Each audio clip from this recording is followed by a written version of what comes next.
Welcome everyone. Today we have another new episode, and this episode based on the climate leaders. We have our famous scholar, Professor Viva.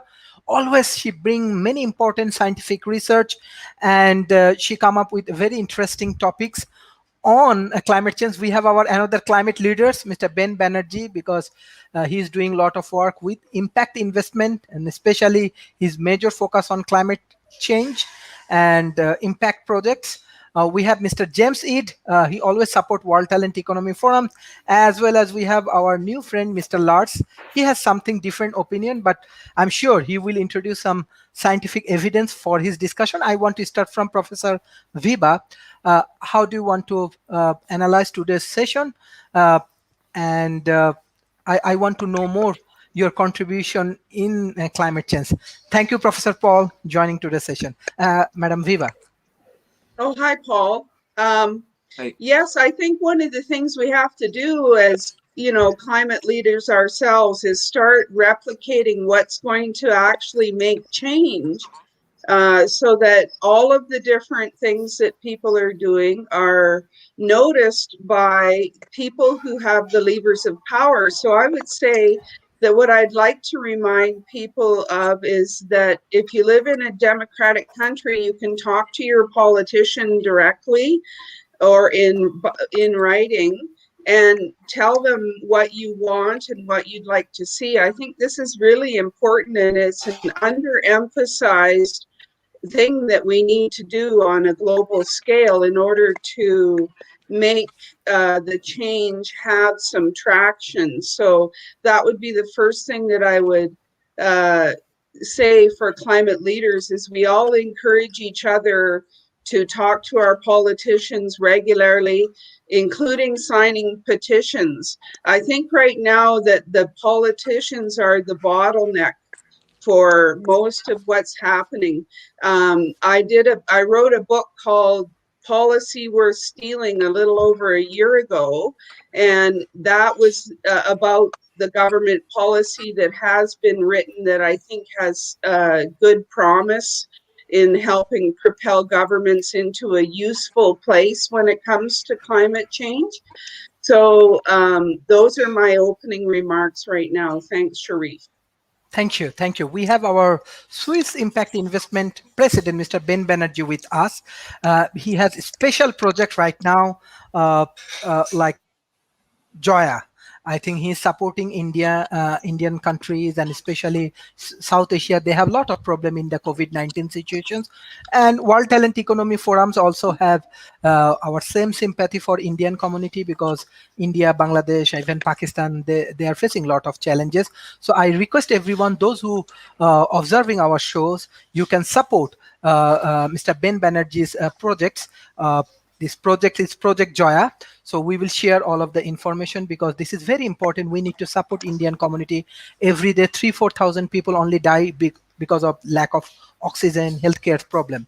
So definitely it's a very important. And we have core interest even from Malaysia, Singapore, even other countries.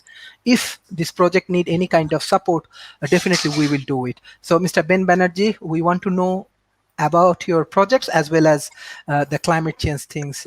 We need to know more. Yes. So very shortly about the project. My sister, she passed away 10 days ago approximately from COVID.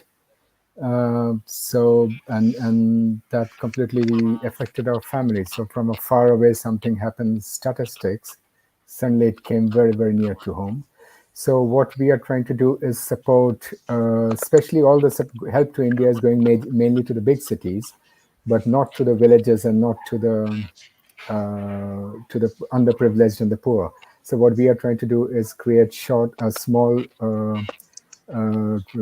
transportable little hospitals with the machines and everything, which can go to the poor villages and everywhere to support them. So I think you can share the documents on that.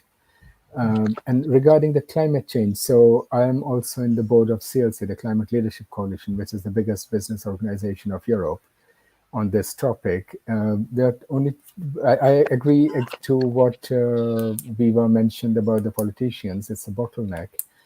Indeed, it is, but we are missing the courage and the leadership from the politicians. But what we also, what from, I'll just say to start with 2 points. One is that we from Europe are coming with very strong commitments because we also initiated the Green Deal, and now we are working at the implementation of the Green Deal. Although, like our friends from United Nations mentioned, that there's not a single country, including all the members of the European Union, who have the policies in place which can achieve the Paris Agreement. So none of us are going to achieve it at the present situation where we are in. But that's one part of the story. In Europe, the industries and the political system is very much heading towards the Paris Agreement. So we are talking about 1.5, 2 degrees Paris Agreement. But what we are forgetting are two things. One is the financial sector. The financial sector is heading for 5 to 7 degrees rise. Every investment policy, and it is completely uncontrollable, whether it's Europe, whether it's America. So they have to be brought under control. That's one thing. Because even when we may have very strong opinion about the destruction of the Amazon forest and all that, we all have opinion on that, or of the destruction of the rainforest in Indonesia, which is all adding up to the climate change. But we seem to forget that most of our pension funds, especially from Europe, are the ones who are financing these destructions, who are financing these companies who are going on with destructions.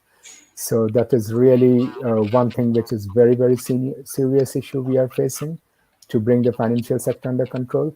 Secondly, I think people are not very much aware of, today also I was speaking to some, the Prime Minister of Sweden and Finland.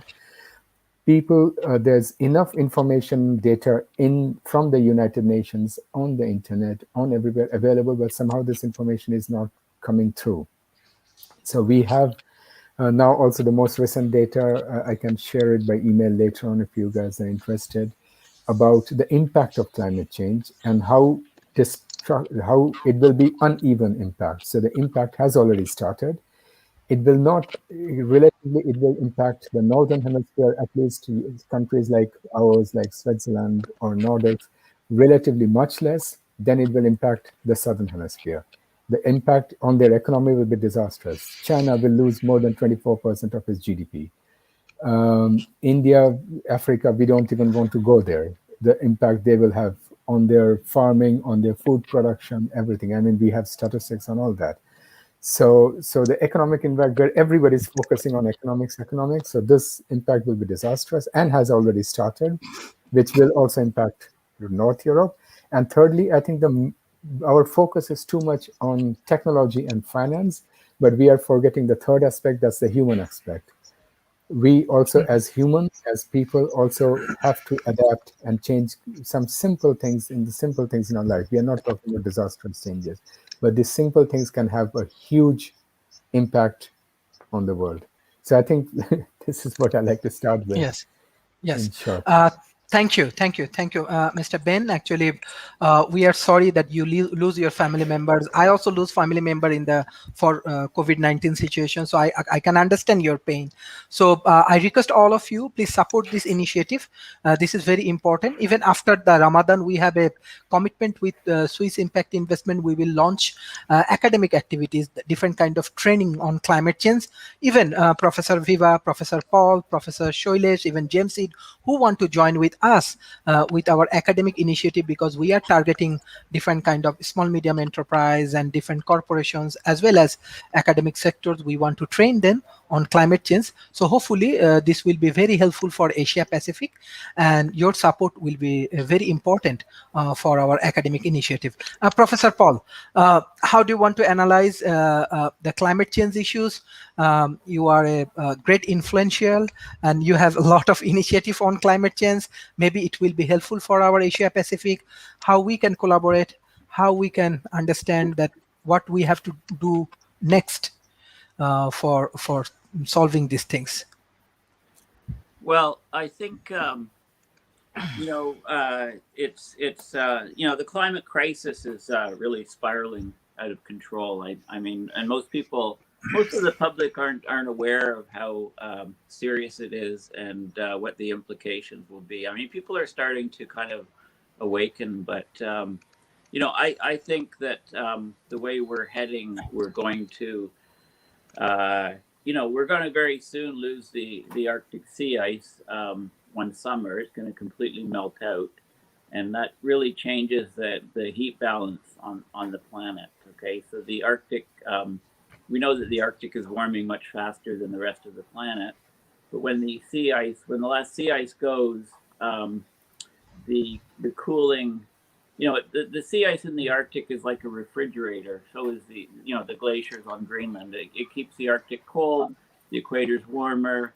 Because of that temperature difference, the jet streams behavior exists as it does, and with no cold Arctic, the jet streams, they've been slowing down and becoming wavier, and we're getting extreme weather events all around the planet.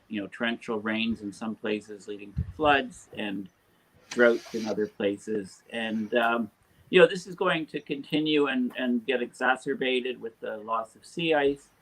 Once we lose the sea ice for the first September, in a year very soon, it will likely lack sea ice for the bracketing months, so August, September, October, within about 3 years of the first loss of sea ice event. I call it the Blue Ocean event. And then within a decade, quite conceivably, we'll have no sea ice year-round in the Arctic. The world will be quite a different place. The way things are going with the loss of the ability of plants, terrestrial plants, to absorb more carbon than is released. So a lot of people forget that plants at night, there's no photosynthesis, there's no light, so their respiration releases CO2 from plants at night.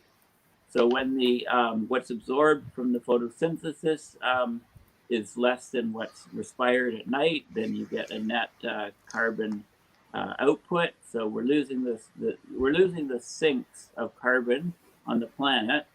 So what basically the bottom line is that, with our current business as usual, I don't see us avoiding a global food shortage and therefore, a global famine within about a decade or so. So this is where we're heading. Business as usual, that's what's going to happen. And that will cause huge geopolitical unrest and global turmoil and, kill scores of people, numerous people. And, COVID and the national responses to it, we can see how that has turned out not very well. So hopefully, we can learn some lessons from the last year on how to make society more resilient. And, as much as we can try to avert global famine, global food shortages, if I was betting, I would say that we're not going to avert it. It's going to happen. So how can we best deal with it? One thing's for sure, when there's global food shortages and global famine, hopefully food waste reduces from about the third of the food that we produce to 40% is actually just wasted. And, that's a bit of a buffer. But I can't see food being wasted when we're in a global famine situation. So this is the most severe consequence of the abruptly changing climate system, and I don't see people talking about it too much. So hopefully they start to get more concerned about it, because the science is showing that if you look at the yields, if you look at the specific places like the Amazon rainforest, it's been producing more carbon than it's been absorbing. A new study just came out on that. But it's not just that; it's terrestrial plants. So there are things that we can do. Lots of countries have declared global climate emergencies, but it's just words. So far, there hasn't been any action. Yeah. Mm-hmm. Thank you, sir. Yes, Mr. Ben, you want to add some point? I just wanted to add something to Paul. What Paul mentioned is very correct. And the problem is that we, as humans, are thinking everything will be gradual, that the changes are also going to be gradual in the next 5 years or 10 years. Unfortunately, nature does not work in graduals. Nature works with tipping points. So once you reach a certain tipping point, then the range is cataclysmic and fast. It collapses. So I don't know, Paul, if you read the last report of the WTEF that came out from the climate scientists. that if the tipping point of the ocean melting point is reached, it won't. We are not talking about a sea level rise of 20 or 30 centimeter at the end of the century. We are talking about a sea level rise of 20 to 30 meters within a week, and we won't be able to stop it. So same with the Amazon forest. It has now reached the scale of 7 or 14 is the average kilometer is the scale. Once it comes down to 4, then there's a cluck, and then the whole Amazon forest is gone. So we are not talking about this gradual change that we are all calculating and counting on as politicians and economists. We have to keep in mind that the changes will not be gradual. They will be with the tipping points. And that's just what I wanted to add to what Paul just mentioned. Thank you. Professor Shailesh. Yes. Well, thank you so much for inviting me. Paul's right, and Ben's right. This is not going to be a linear change. And the signs are all out there telling us that if we insist as usual, continuing with our hamburger faster, we look and for the South, for the globe,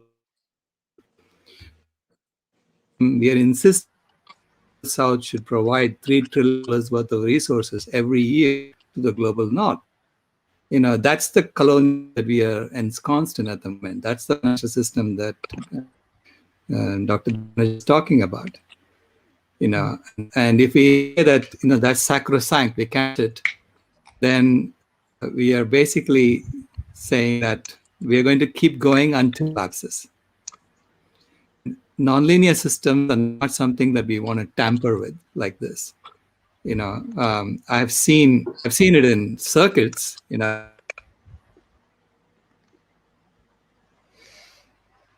Once it gets going, it's impossible. It's impossible. So this is now when we do, and that's COVID-19 is. It's Mother Nature telling us, switch over.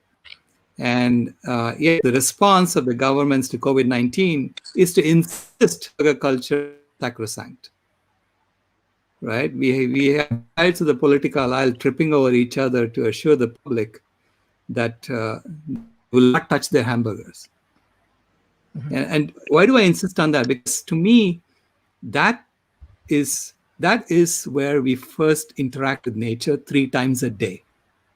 And so when we insist we have the right to take animal bodies and chop them up and cut down forests everywhere to grow more animals, fundamentally, if we just eating animals, we can literally bring back the forest that we cut. We know that we have cut 3 trillion trees on this planet. And we can all do the math. If each tree stores 1 ton of CO2, 3 trillion trees can store 3 trillion tons of CO2. Don't we want to do that right now?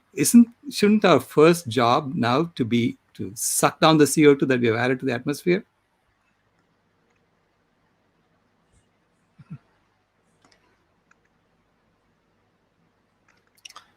And can we not put our minds to it and bring back? Create on Mars, $1 trillion on that scratch, and yet trees on here on Earth, which would reverse climate change.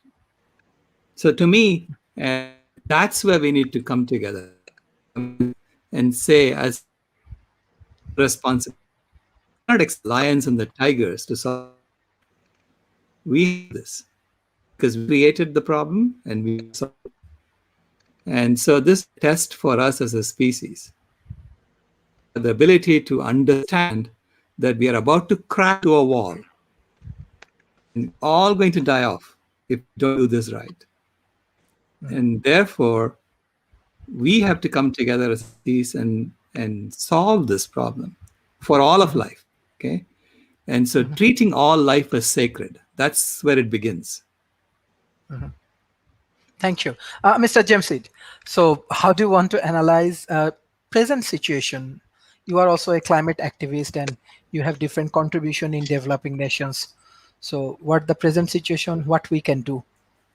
Yes, thank you, Sharif, and thank you for inviting me to this show. I always learn something from your panelists. I'm sorry that you were breaking up, Shalish, because I know you were saying some things that were very, very important and to my heart.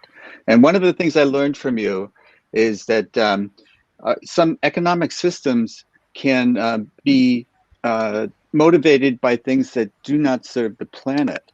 For example, water is life. And if we make water scarce, we can charge for it. And if we make water abundant, we can make no profit from it. So if our goal is to make profit, then we want water to be scarce. So it's counter human. It's counter to life. It's counter to life to be making so much profit by making things scarce that we need in abundance. So I wanted to start with that, but my general theme here is that start with yourself. Yourself first. You know, when you're brushing your teeth, shut the water off. Don't let it just run. You can do little things like unplug your electronic devices when you're not using them so you don't waste wattage. You know, if you can put solar panels on your house, do so. If you can drive an electric car, do so. Start with yourself. Whatever little bit you think is the, you know, you can do. You think it won't matter. Well, it does matter, because if everyone is doing an incremental change, then it all has a bigger impact. You know, so start with yourself and then work on your community, and who knows where it'll go from there. But if you just sit, well, whatever I do doesn't matter, you're just another brick in the wall. And we've been building walls between us far too long, and our job now is to tear them down.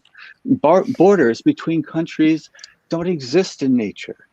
So, you know, when I walked my dog, I lived in Northwest Massachusetts. When I walked my dog north, I would be in Vermont, but there was no sign of that. There was no border that I crossed. So these are figments of our imagination, and we need to get rid of them as well, because this is a global pandemic, and this is a global climate that we're talking about, and we have to act like we're in this together, because we are. So these are the things that I want people to think of themselves. What can you do? What can you do as an individual? Say you're investing. Well, why don't you invent in a plant-based producer? Put your money in there. And don't be so concerned with how much money you'll make, but what are you doing for the planet? A little thing. You know, and maybe the price will go up. It has in my case. So, you know, you can make money and do well for the planet at the same time. And de-invest in these companies that are tearing down the rainforests. Don't put your money to people into companies that are doing harm to the planet. De-invest. Do not care if their profits go up, and you could have made more money by investing in them, because you're doing harm to the planet if you give them your money. So start with yourself. And these are the things when you talk to other people, when you try to influence your community, you know, if they say, well, climate change doesn't exist, it's a made up thing. Well, don't waste your time talking to people like that. Move on to someone that you might be able to change their mind. And if they say, well, climate change is real, but it happens throughout eternity, well, that's begging the question. The question is, has man had an impact on climate change? And the answer is yes. Since the dawn of the industrial age, we have been impacting the climate, not just the weather that's happening around you, the climate that is affecting all of us everywhere, regardless of what country you live in, regardless of what language you speak. It's affecting all of us. It's a climate change. And as my fellow panelists have mentioned, there is a tipping point that we're coming close to. We wasted 4 years in the United States in denial. Well, those are 4 years that we could scarcely afford to waste. So now we're putting our attention to it.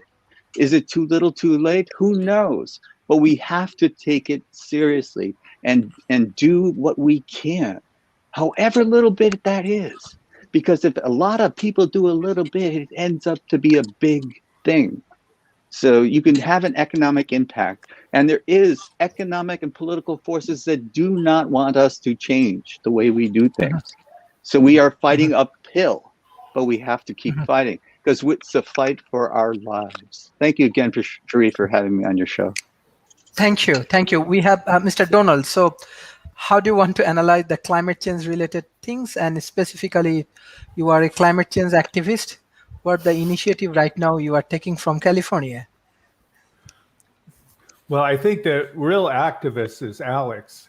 I was eating dinner the other day, and somebody was driving down the street with a megaphone screaming that there was a climate crisis, and we were out on the porch of a restaurant, and I'm pretty sure that was Alex. So I don't know if that necessarily works. I didn't think, oh gosh, I really appreciate having somebody screaming at me in a megaphone while I'm trying to eat dinner. But hey,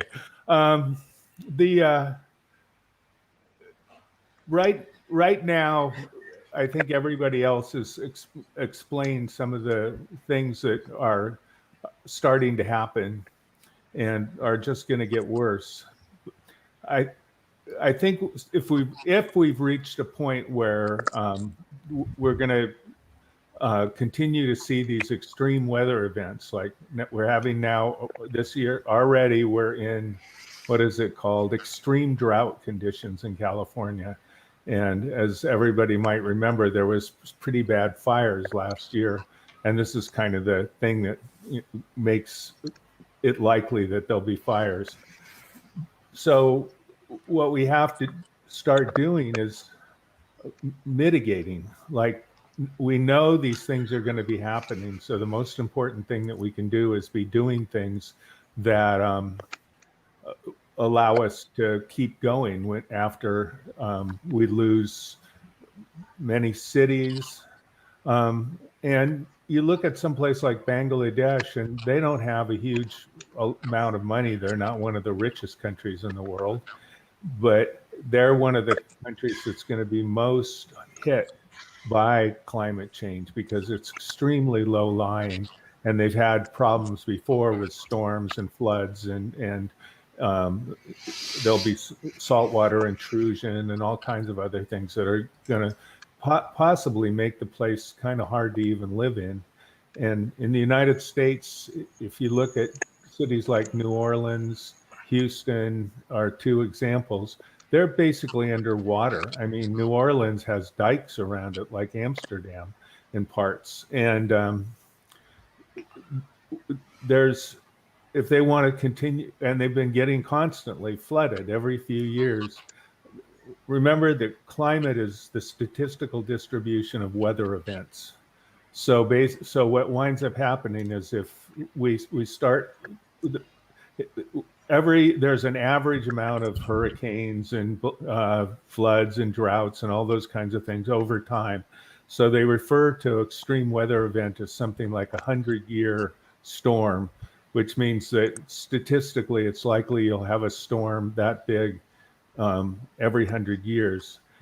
And they've been having 100-year storms every 3 or 4 years in Houston and New Orleans. What about where I live? I mean, I live in a place that's away from the forest, but we have a house that was very close to one of the fires that kind of went around the neighborhood. And is it reasonable for people to have houses in places that we know are going to burn up year after year? It's so huge because we have to cooperate with each other. If Bangladesh doesn't have the resources, we have to help them. If people have to move, where are those people going to go? It's something that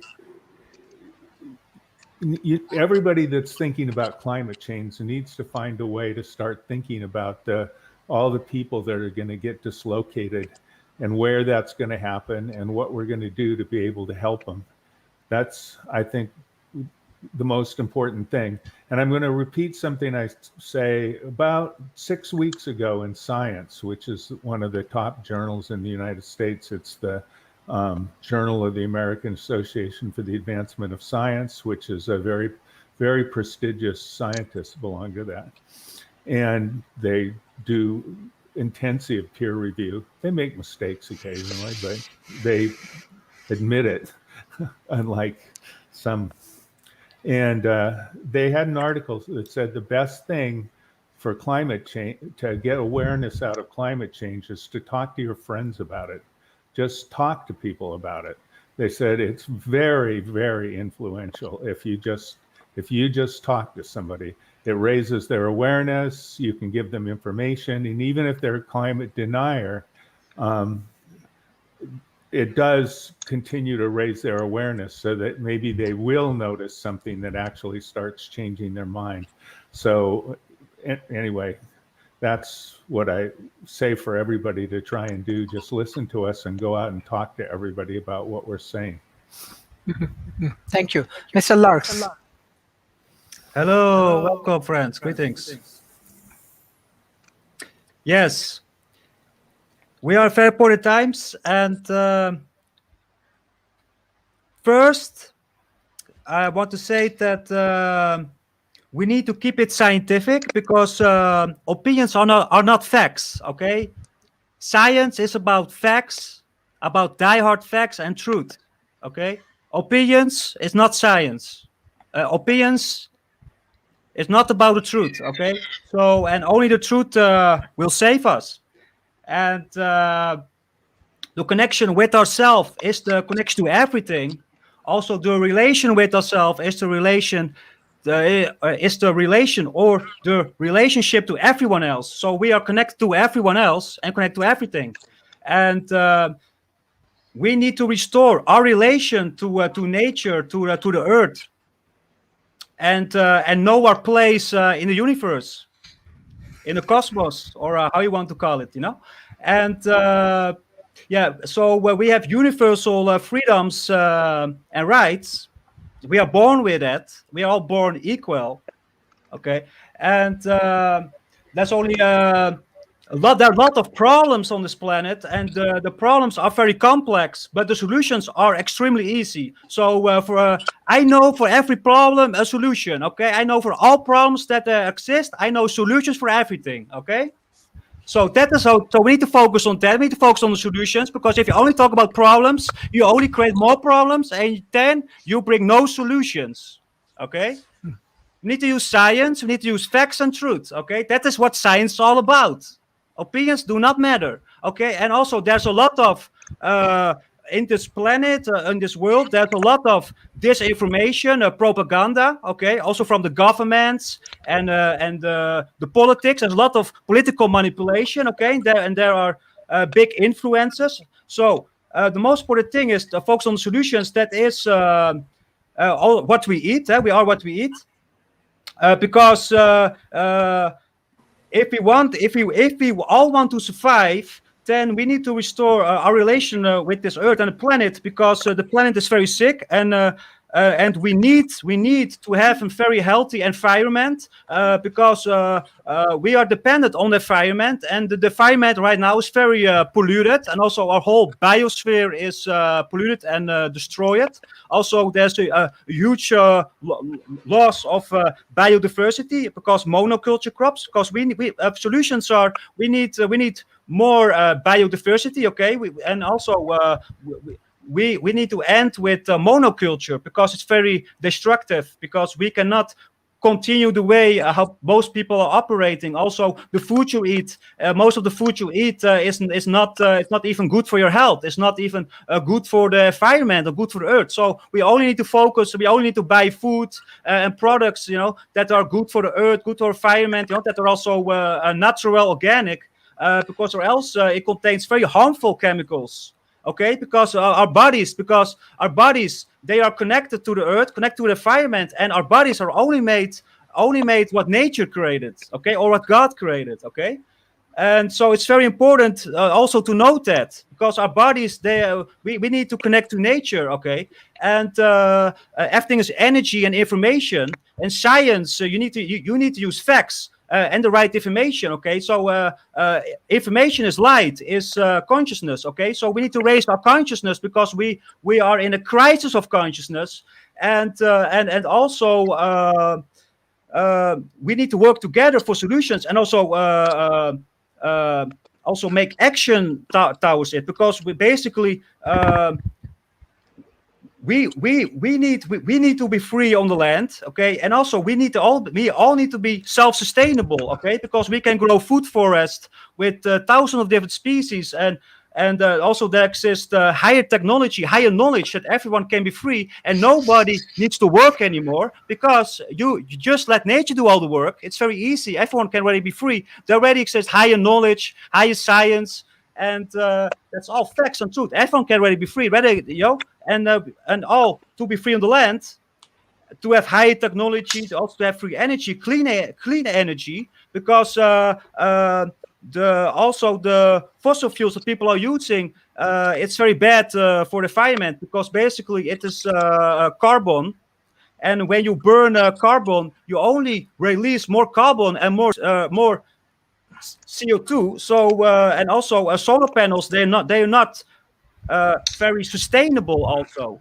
Even electric cars, they contain cobalt, and when the Tesla factory is getting explosion, the whole plant will blow up. Also, the cobalt in your mobile phones, and where the electric cars get made from, it is created by child slavery. Okay, because they are little African children. They mine all the cobalt in your cell phones, in your electric car.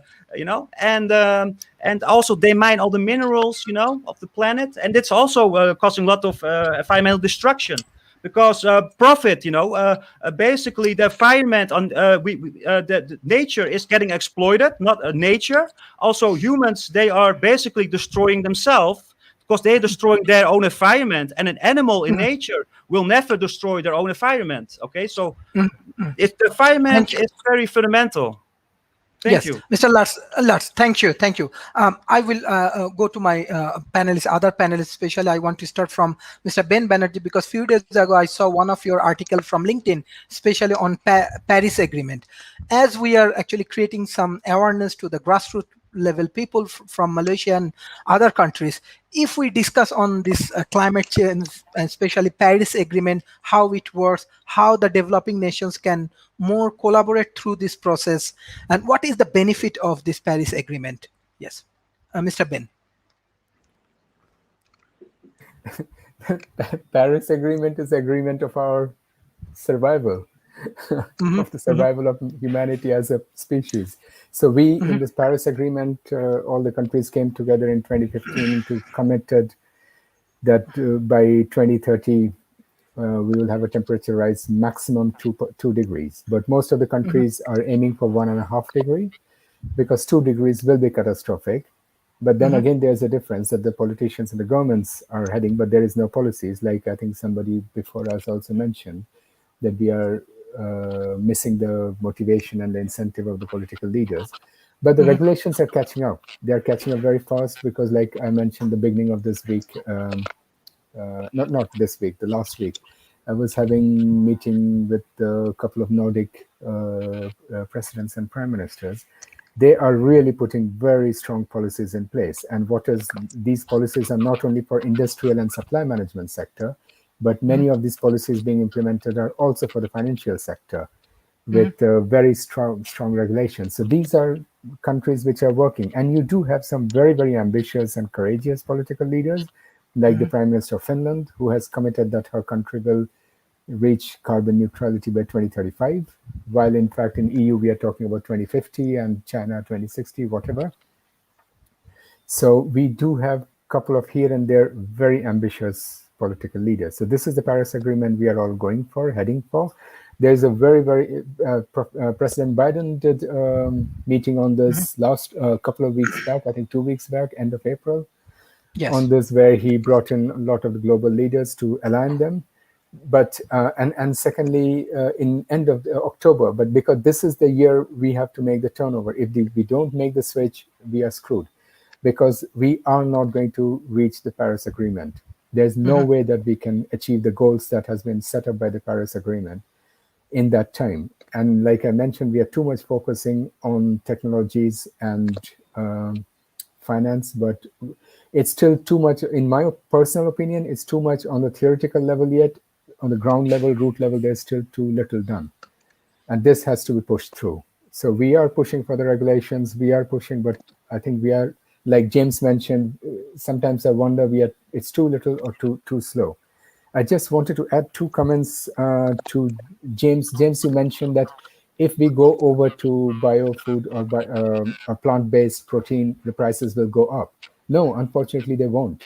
Because the thing is, what we very often do not share or people are not aware of is the subsidies, with the hidden subsidies in the fossil fuel and the hidden subsidies in the wrong agriculture. That is artificially keeping the prices of the food down, not the plant-based. If we really remove the subsidies, then the plant-based food will be cheaper, much cheaper than non-plant-based food like meat or something. Because if you add the price of the water we are using and the corns and the grain and the destruction we are doing to make that meat, then the price certainly will go up. That's one. And what Professor Donald mentioned about Bangladesh, I remember this was 6 or 7 years ago. I was speaking at a UNFCCC in New York, and there also the Prime Minister of Bangladesh was there. This is not a problem that is going to happen in the future. This is a problem which has already started. Bangladesh is losing a lot of its land. It's big, and especially not only losing land because of the seawater, but because of Desalinization. salinization. No, not salinization of the land. So it's killing the land for agriculture. So a lot of these Rohingya problems or whatever is also indirect, caused by that. So these are not problems that one day, someday will happen. These are problems which have already started. The Prime Minister of Bangladesh, this was 5-6 years ago, she was already aware of that, and they are working at it, and they're terribly scared about it, and they're asking for help from the world. And this is where the term comes, climate justice, because the ones who are causing the problem are not the ones who are going to face the problem. The first hit will be the people who are causing them least. For example, Africa, Asia, where the per person CO2 emission is far lesser than the major CO2 emitters like China, US, and EU. These countries will be impacted less. Those countries in the southern hemisphere will be impacted far non-proportional or unproportionally. They will be far worse hit. So that's where the term comes of climate justice. Like the president of Mauritius mentioned, she mentioned that the climate, the nature, what they have is not only for them, it is for the whole mankind, it's for the whole humanity, but they are going to lose it. And we are going to be from North Europe and from North America, we are going to be the cause that they are going to lose it. So that's why it is to our all benefit, to everybody, whether we are in the north of the world or south of the world, to work and somehow implement Paris Agreement. If you're living in a democratic country, push your democratic leaders. If you're living in an autocratic country, push your autocratic leaders, do something. But we have no choice. It's not a luxury. It's a matter of survival. Why I mentioned this Paris Agreement, because I can discuss like openly, because this is more on politics. Even like President Biden administration trying to solve these things with this climate change and other activities, when he tried to engage with more developing nations and around the world, that time China also trying to pushing for like against this kind of agreement and this kind of collaboration, because China also moving with more coal-based projects and different project which is against climate change. Even example, you are talking about Bangladesh. Just few days ago, I think 1-2 days ago, China also threatening Bangladesh that you cannot go with this this kind of ally and this kind of relationship what the Biden administration trying to do. So this is also more politics. Climate change, this is not only depends on the political leaders also have especially from developing nation, they have the positive attitude, but sometimes there are big powerful countries, they have something. True, just few days ago, 1-2 days ago, China also threatening to Bangladesh that if you go with USA, it will be big problem because we have strong control over mega projects inside Bangladesh. So this is fact. We have to discuss on that. It's not only it's not all about the decision of political leaders from developing and they nations. control the water supply of Bangladesh. Exactly. True. Yes, Professor Viva and Mr. Paul. So you are also from Canada, and you have a strong collaborations on climate change. How, like developing nations can do more work to solve these things? and especially when the political issues come in France. Like there are, even though example, what I can remember just yesterday, Bangladesh foreign minister, he said Bangladesh will take decisions independently. I'm just giving the Bangladeshi example, but there are many developing nations, they are also facing the same problem. How the developed nations can work together, like this kind of countries work together to solve this kind of problem. Because let's say I also losing my lands, my place also, we are also losing my lands, but fact is that now it's more political. Yeah, I think, the distribution of food already being a problem is something that we need to acknowledge that. We have, United Nations High Commission on Refugees and the UN World Food Program. We already have some, they're running behind the food emergency because they follow after some kind of climate or crop related disaster that creates famine, and then we're coming in to sort of fill in the losses. I think that all developing nations that are looking for climate justice simply need to start asking the other politicians in the developed nations more questions. For example, who is doing the contingency plan for food distribution when we already have food distribution that is lagging behind for all citizens on Earth? So it's really a global issue already, and the climate disaster and the loss of ice at the poles is going to really highlight this particular issue in a big way. And we need to have, at the Paris climate talk level, contingency planning ongoing between countries. We know that a lot of developed countries have security systems and bureaucracies behind their militaries, but what is it going to mean for us when we're all dependent on the rock that we call home, the space rock? So I would just like to point that out, that we need to ask questions of the most developed nations through leaders. Now, the leader of India has done this at the Paris level too, mentioning openly that they need to move more quickly. So the other thing I wanted to do is just give everyone an update about reduction tech. We have entered the X Prize competition, and there are about 300 entries. It may go up to 400 entries for that.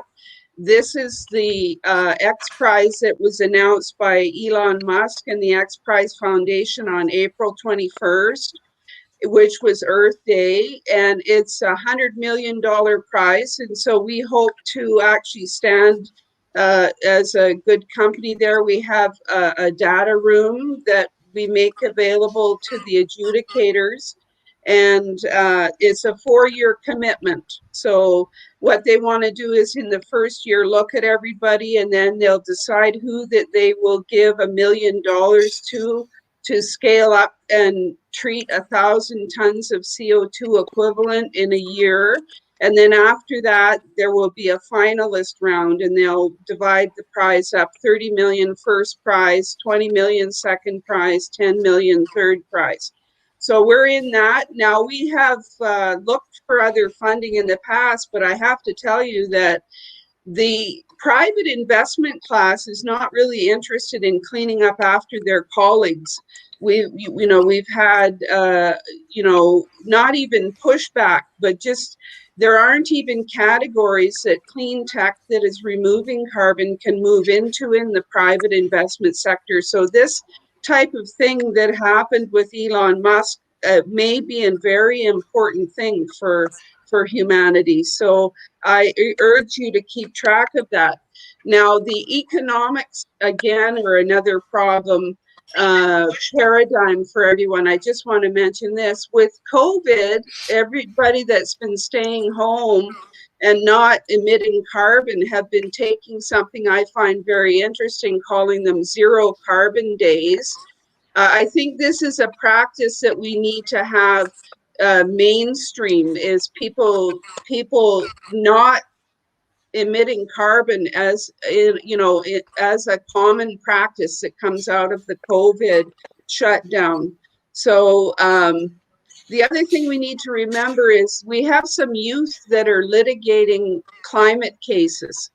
Okay, these are very interesting. We need to support them because the legal system needs to be reminded that when we have an ongoing plume event, which we do, we've had a plume event from humanity occurring for over 100 years now.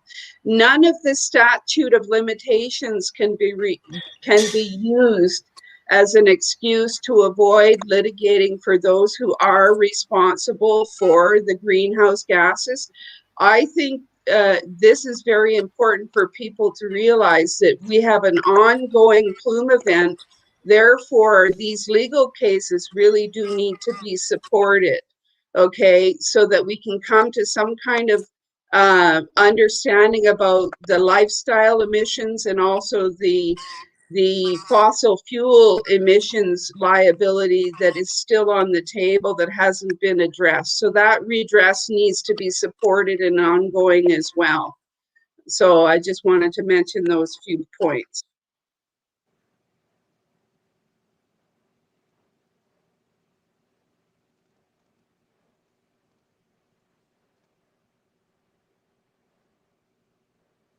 I think that Sharif may have frozen. So Paul, do you want to continue?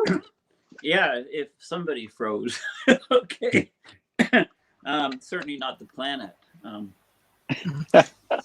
Mr. Paul. So, No problem, Mr. Paul. yes. So as I just like to reinforce what I said earlier, that the COVID crisis has been kind of a dry run for the planet, and we haven't done very well. Science has managed to produce a number of different vaccines that are being implemented, but we don't have that, of course, for the planet. And there's lots of connections between the COVID crisis and climate change, because climate change is greatly reducing biodiversity and, of course, forests, tropical forests, and a lot of the disease vectors come out of these regions when they're stressed. So we're likely to see more and more viruses, propagating around the planet in the future, and we need to, we need technologies to monitor the indoor air environment. I mean, climate change is a it's an outdoor problem. Obviously, it's a problem with the warming. It's a problem with the atmosphere and the oceans. Exceeding tolerances. But most of us live inside, and we interact with people inside, and coronavirus is an indoor disease. Really, it's if the air quality is poor indoors, if there's not sufficient ventilation, then people can catch it from other people, even if everybody is wearing masks. I think this is very clear, and it took the World Health Organization and the Centers for Diseases in the U.S. and these huge organizations with large numbers of people.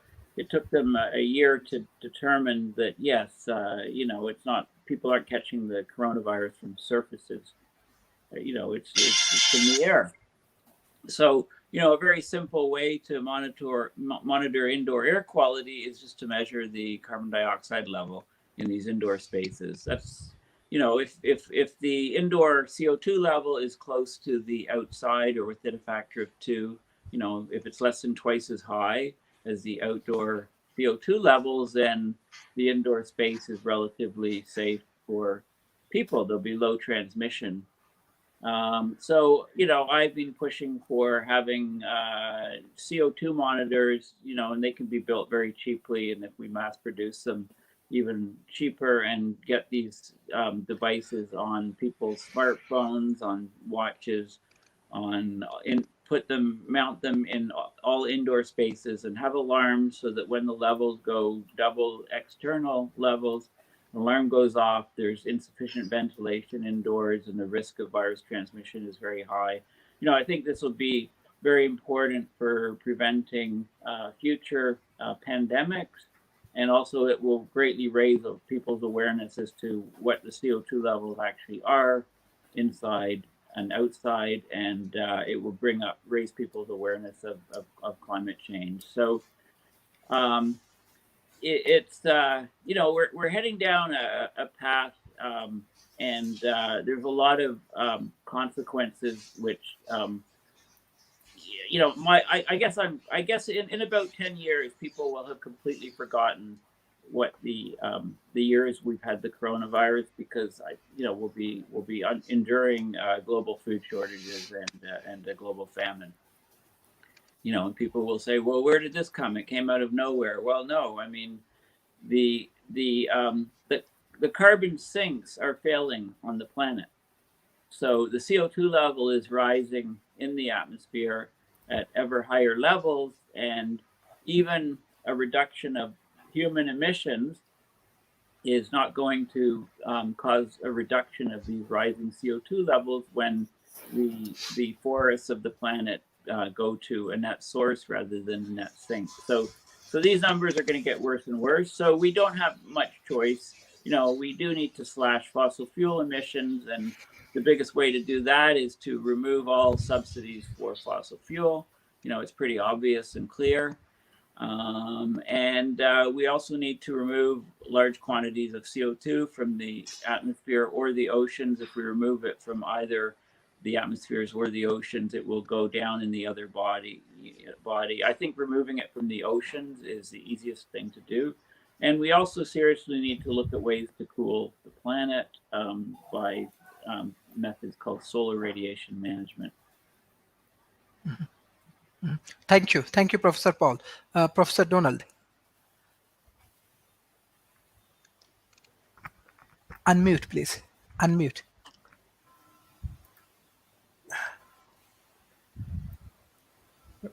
I definitely want to agree with Ben that the technology is, in a sense, will follow if we can get the human part of it going.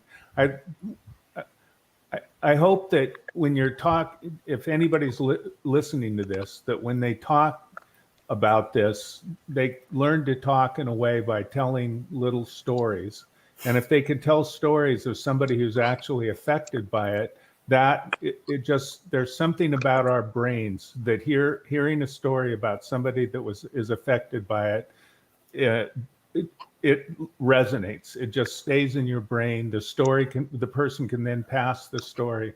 And I think even on this show, listening to Sharish talk about how, you know, he's affected, and we've got people been talking about that the problem isn't coming to Bangladesh; it's already existing in Bangladesh. And I would expand on that and say that the problem isn't coming to Houston and New Orleans and the Outer Banks of North Carolina and those places. It's already here. I mean, they're getting wiped out every few years.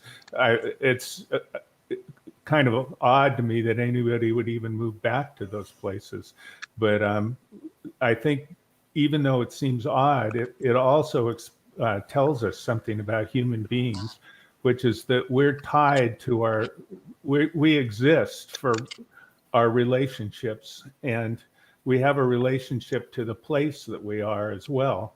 So people have all their personal history, their friends, their families, all these kinds of things make it so it's very difficult for somebody to just leave or to have things change.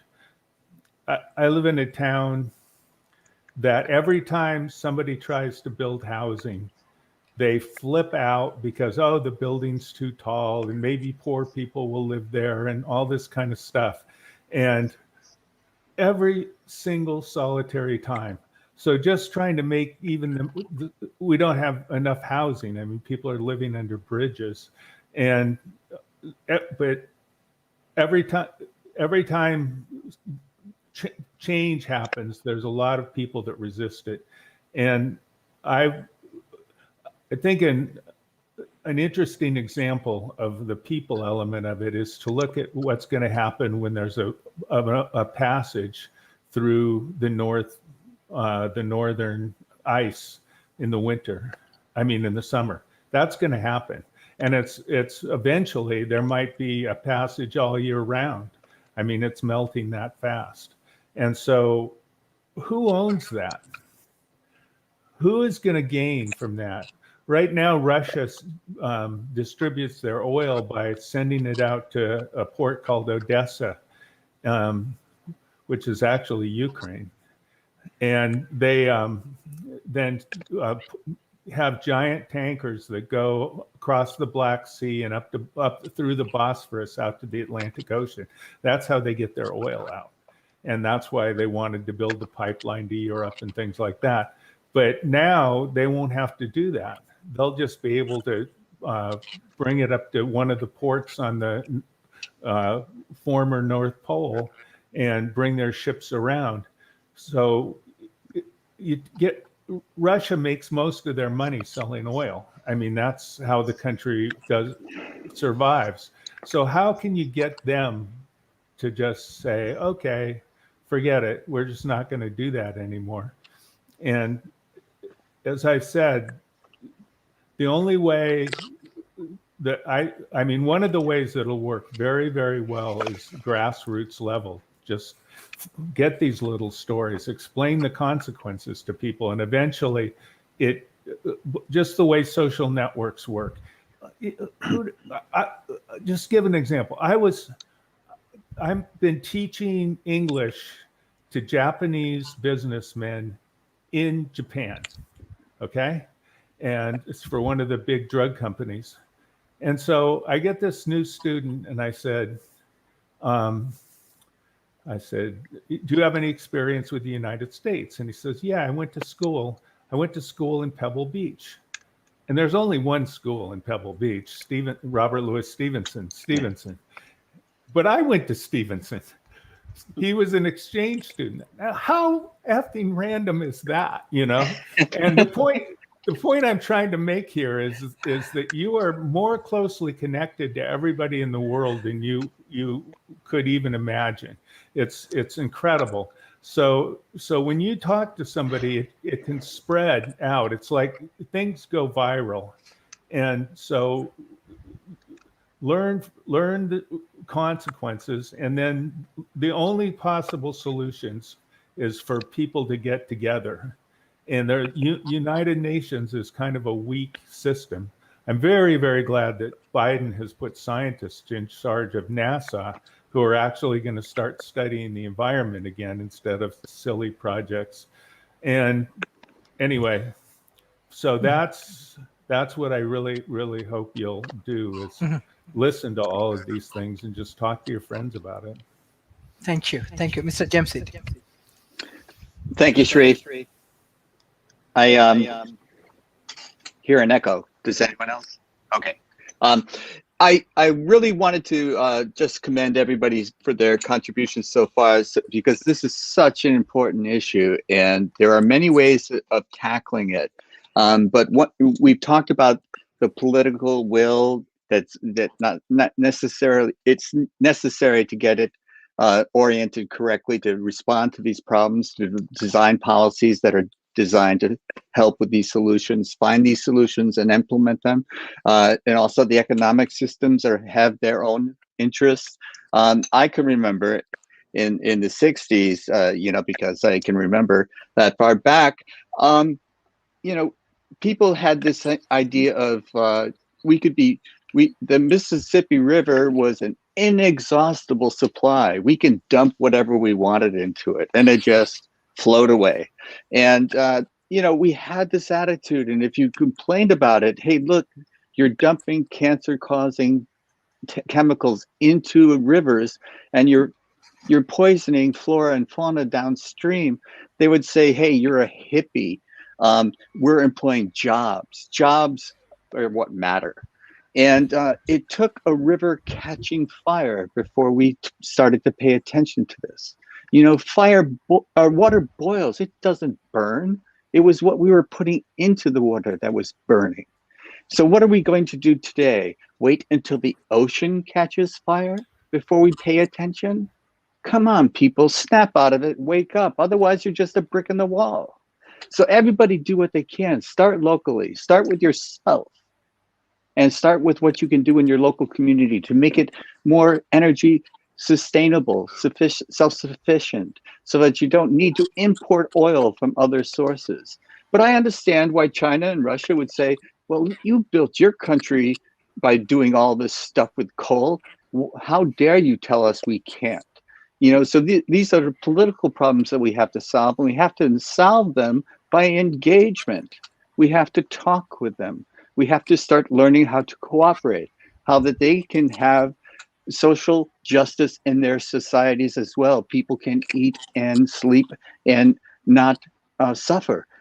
So how can we help them provide that to their communities? And if we come with that attitude, instead of what's mine is what yours is yours, and if I want what you have, I'll take it.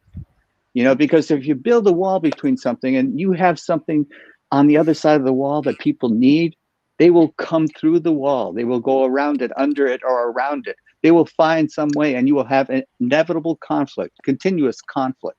So this is what we have seen, conflict. And how do we change that? Cooperation. Because we're in this together. So we have to adopt the idea of how can I help you? And when everyone's trying to help, then we'll reach some solutions that will work for the globe. Thank you, Sharif. Thank you. I directly have to go for the concluding remarks for today. And we have our summit this month, 29th and 30 May, on futuristic leadership, like today's speaker, like Professor Paul, Professor David, Professor Viva, Mr. James Ed.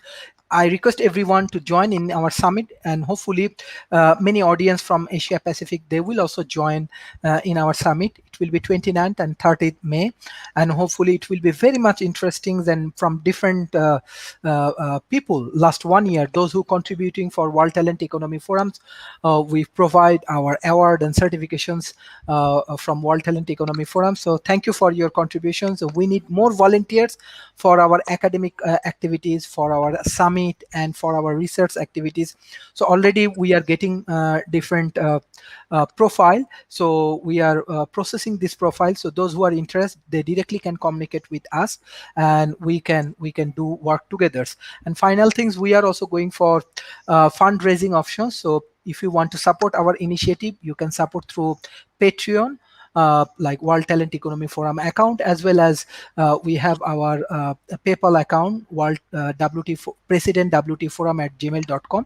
You can support our initiative, but we are very hopeful. We are moving strongly that with the support of local communities and the grassroots level people, hopefully we can solve the critical problem like climate change and sustainable development goals, and many things. We will work together when we will solve this problem. So I directly want to go for the concluding remarks. I start from Mr. Lars, then Mr. James, then Mr. Donalds, and then Professor Paul, and finally Professor Viva. I request you for the concluding remarks. Mr. Lars. Yeah, thank you. You're welcome. So yeah, we need to focus on solutions, and the solutions are permaculture, permanent culture, or also called sustainable agriculture, and veganism. You know, because we need to eat more plant-based diet, because it's way more better for the planet. Because one piece of small meat you need to shower for 2 months. Okay, and because society is producing a lot of waste on different levels. You know, there's a lot of plastic waste. If you just look up on Google Image, for example, on plastic waste problem, you know, there's so much plastic in the ocean. You can see the images how much plastic waste there exists. It's like because plastic is breaking apart, it is destroying the planet also, and also we are polluting the planet because we are burning carbon and fossil fuels while there would exist free energy. free clean energy. Solutions are permaculture, veganism, eat more plant-based, organic, fruits, herbs, everything that's natural comes from the earth, We need food forests, like thousands of different species, more biodiversity, permanent food forests that even exist after thousands of years that the next generation can use, and not only destroying the earth because also the water getting polluted. The water already exists more than 100,000 toxic chemicals that are all created by the chemical industries, because there are a lot of chemical industries and also big industries that are basically destroying this world to only think about their wallet, only think about profit. And also we need self-leadership. We need to follow our heart, our soul, and not just only follow blindly external leaders, because they're mostly also deceiving. Solutions are. We also need recycling. We need recycling because we need to treat waste problems. We need recycling programs. Also, we need eco designs. We need to go back to the table. To create eco designs, to create also for basically for sustainable land management and ecological architecture, and also use natural models. I mean, to use natural models like bio mimicry, or and also use bio remediation, because we can heal the earth, we can heal the planet, we can heal ourselves.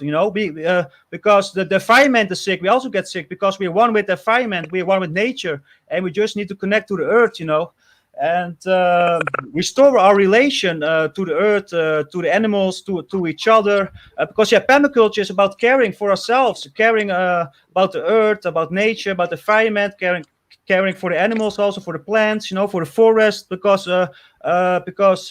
we are dependent on our environment, and it's very fragile, and because that we are facing a lot of problems because our connection to it, our relation to it, and also because the food you eat, because you are what you eat. If you only eat dead meat from animals, it's only dead. It doesn't contain much vitamins or minerals or energy. It's dead energy. So if you want to be really alive, have a lot of energy, have a lot of light, because you need to be your own light. Okay, you need to shine in this world. You need to be your own light in this darkness, because there's a lot of darkness, and darkness is basically just a lot of ignorance, because there's a lot of ignorance, and also people are also being kept very ignorant, and there's a lot of propaganda, misinformation. And like I said before, science is about facts, not about opinions. So we need to keep it scientific. Science is about truths and facts, and also because we just also need to use sustainable eco technologies and use eco designs, also create eco cities, to have eco communities where we can live in peace and be free, be happy. Thank you, Mr. Lars. You're Every welcome. week we arrange our session on climate change. We will discuss, because for our summit we have some important meeting in between, actually 10 minutes. So I have to give chance to other speaker. Mr. Jamsit, what's the concluding remarks for today? Yeah, thank you, Sharif, for another wonderful show. I don't know how you do it, but you keep doing it. I always learn from your panelists, and I got to say, Lars is outdoing me for passion, but I'm passionate about this subject. And we'd like to think about, it wasn't done this way in the past. One of the things that we haven't talked about is population growth. We have too many people for the planet to support, perhaps, but we've got to do it more intelligently than we are doing it now, because you can't think every man for themselves anymore. You could do that in the old frontier maybe, but you can't do it today, because we are all connected and we're all in this together. So we've got to think of others, and you start with yourself by changing your perspective. And your perspective cannot just be about what can the planet do for me, but also about what can I do for the planet. So these are the things that I want to leave you with. And there, I used to say to myself, I'm not much, but I'm all I ever think about. Well, I don't say that anymore, because think about others. This is part of changing yourself. Change about what is what can I do for others rather than what can others do for me? And these are the types of things when you start thinking, well, what can I do for the planet? Well, think about what the planet's perspective might be. You know, we're worried about this pandemic. Well, you know, the Earth might be saying, look at this virus, it's killing me. I'll activate my autoimmune system and they'll think it's the virus, but it's just my autoimmune response to a virus that's trying to kill me. So maybe from the planet's perspective, that's what we are. We're certainly acting like a virus. And so viruses can mutate and change. And that's all we have to do is mutate and change and stop destroying the planet. Thanks again for a wonderful show, wonderful topic. Thank you. Thank you. Thank you. Thank you for your continuous support for World Talent Economy Forum. Professor Donalds, what's your concluding remarks? Unmute, please.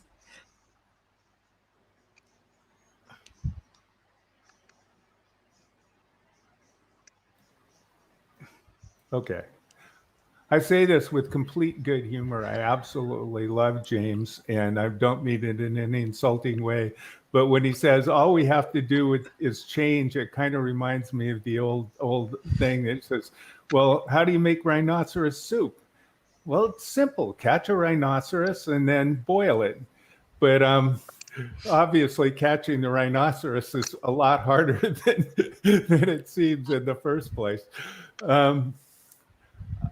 I want to say something about that's almost somewhat philosophical, but there's a very pernicious belief in the United States in this whole idea of meritocracy and individualism, thinking people are individuals, and one of the things that comes with it is kind of adulation of people. So if you just adore this person or you adore this person, it's the reason theoretically is because they're high, they're on the top because they did something great. But that's not how it works. I mean, Wozniak would never have been able to build a computer if he lived in Des Moines. He lived in Palo Alto, where the top companies that made that kind of stuff had so much of it, they could just give it to a kid. But I would have wanted a computer. I tried to figure out how to buy one. It was too expensive. It was difficult. So anyway, that's just that. But we are created by the people that are around us. If you think of who you are, you'll tell yourself little stories about yourself. And where did those stories come from? Were you born with them? No, you weren't. You learn these stories and these narratives from everybody around us. And we've got to change this story, because one of the consequences of this is that a lot of Americans are very nativists. They're nationalists. And one of the examples of that is how we're not giving the vaccine to people. Even though we have more than we can deal with, we're not giving it to people. And a lot of people in America are really angry about that. I've written every Congress senator and blah, blah, blah. But ultimately, the only way I really agree with Viva, is that we're being reactive. We wait until there's a disaster and then we clean up the mess. But we can't do that anymore. And so what you can do is be part of the process of cleaning it up. Go to work for a company like Viva's, where they're actually taking carbon dioxide out of the air. Look around about, there's ways to earn a living doing this. So try and invest in this, because for the short term, at least the next 50 years, it's kind of the most important issue we have. Mm-hmm. Thank you. Professor Paul. Yeah, thank you, Sharif, for doing this, and all of the panelists and viewers, thank you. Talking about the human element, as Donald is saying about people, is crucial. And, one example comes to mind.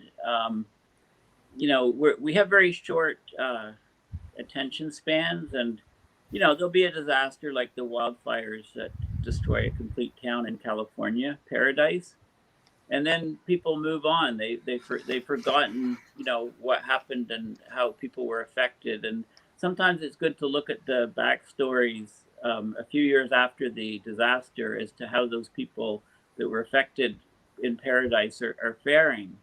And it turns out that when Paradise burned down, a lot of people, the people that got out of the town, a lot of them went to Chico, California, which is fairly, which is a larger town west of Paradise. And the townspeople were very helpful. There were a lot of donations of things like, for example, tents for the displaced people to sleep in, etc., blankets, food, medical help. This was when shortly after the disaster. And if you look a few years later in Chico, about a quarter of the homeless population in Chico are people that lived in Paradise. Okay, the people in Paradise that had insurance that allowed them to rebuild new places. They built enormous homes with their insurance money back in Paradise, and they had more, lots of land and space to do it. And the people that didn't have any insurance, they pretty much lost everything, and they become part of the homeless population in Chico. And they're living in camps and things like that in the, within the town. And the police are harassing them, and they've gone out of favor. So the police are actually confiscating the tents and blankets and things that the homeless people of Paradise were given by the very same town, right after the natural disaster. So if that doesn't tear at your heartstrings, here there's a disaster, the town comes together, donations are made to all of these homeless people. The people are still around in the same town, Chico, a couple of years later. They make up the, a large fraction of the homeless population.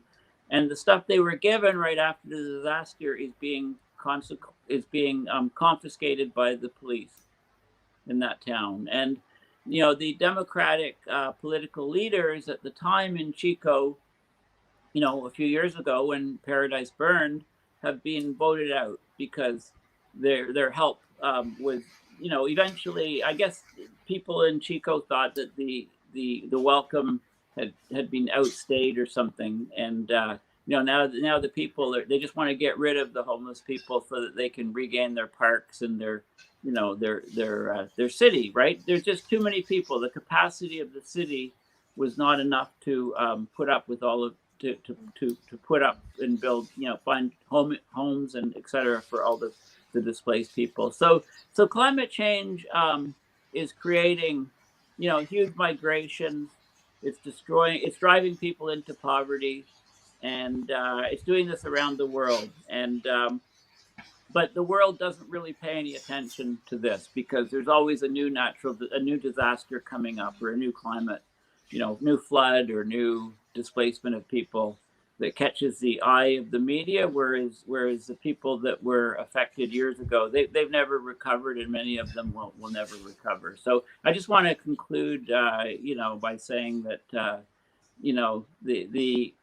when resources are scarce, people can become very ugly with other people. Thank you.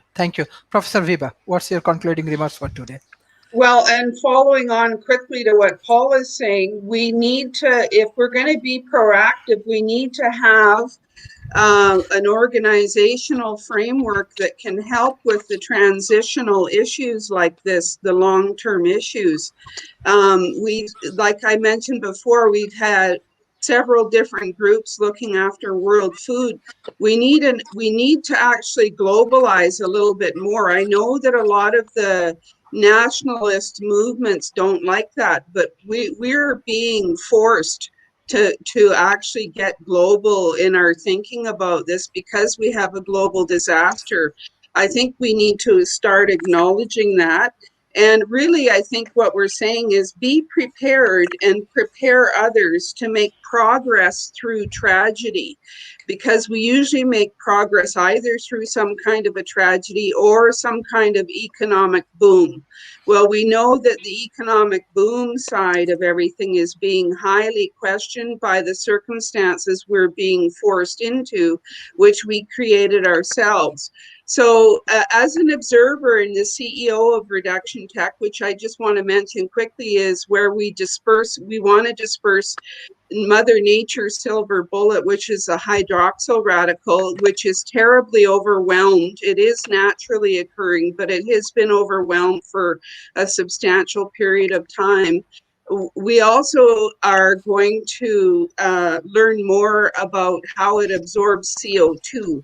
Hydroxyl is in the peer-reviewed literature as one of the alkaline CO2 sorbents, and we found a substantial amount of peer-reviewed literature that's going to support more work for that. So if we get a chance to work with the people that are doing and proposing the aerosol treatment, the SRM, solar radiation management, what we would like to do is have a section of the sky cordoned off for our operation so that we can do an atmospheric reset while other cooling operation with SRM is done. And that there is room for both of those to coexist.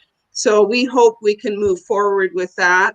And we're competing with about 400 other ideas, and hopefully the best one comes forward. And like I said, prepare others to make progress through tragedy, because that's kind of what's happening here. Thanks, Sharif. Thank you. Thank you. Thank you everyone for joining today's session. It's really great session for World Talent Economy Forums. I request all of our audience share our content as much as possible and subscribe our YouTube channels. And definitely we have to change the world, but we need a great team. So World Talent Economy Forum actually trying to connect the best speakers like Professor Paul, Professor Viva, Professor Donalds, Mr. James, even Lars, Mr. Ben. So we are trying to connect all of the best people together, and with our global team, hopefully we can solve many local problems. Thank you everyone for joining today's sessions. Hopefully we will arrange more sessions and we will get your support for our initiative. Thank you everyone. Bye-bye and take care. All solutions exist in us. Thank you. Thank you.